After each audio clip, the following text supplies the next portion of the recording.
Did you ever think that hidden anger could be so strong that it could ruin everything? Today, we have a story, The Cask of Amontillado, that will show you just that. Welcome to Imagery Tales, friends. I hope you're doing well. Before we start our story, please subscribe to our channel.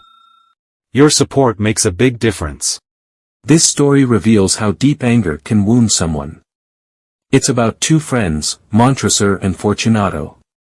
The storyteller is Montressor, who shares how he sought an act of dreadful revenge on his friend for repeatedly insulting him. This story will touch your heart and make you ponder the depths of human emotions. Now, I'm going to tell you story in the narrator's words. I had suffered many wrongs from Fortunato, but when he insulted me, I decided to get back at him.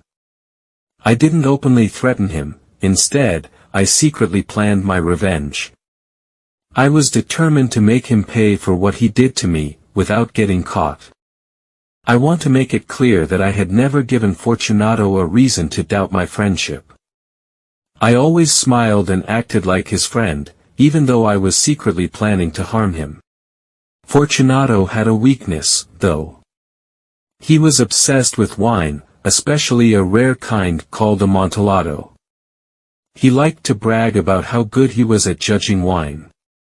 While I also knew much about wine, I decided to use his weakness against him. One evening, I met him and greeted him with a friendly smile. I told him that I had recently obtained a barrel of what was said to be Amontillado, an exceptionally rare wine. But I wasn't sure if it was genuine, so I asked for his expert opinion. Fortunato was surprised by this news and couldn't believe someone would sell Amontillado during the carnival.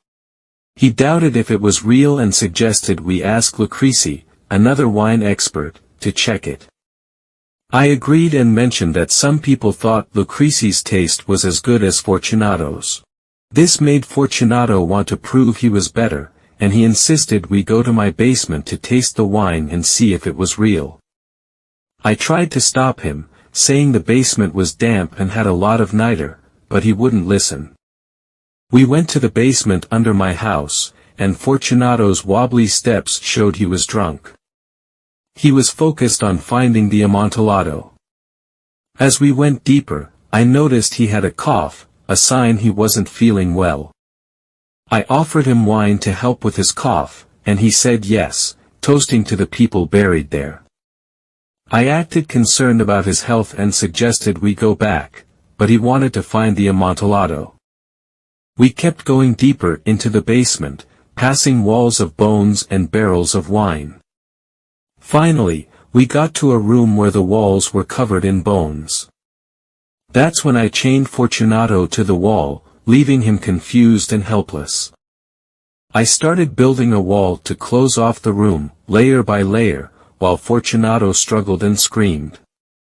His screams got weaker, and I kept working until the entrance was almost sealed.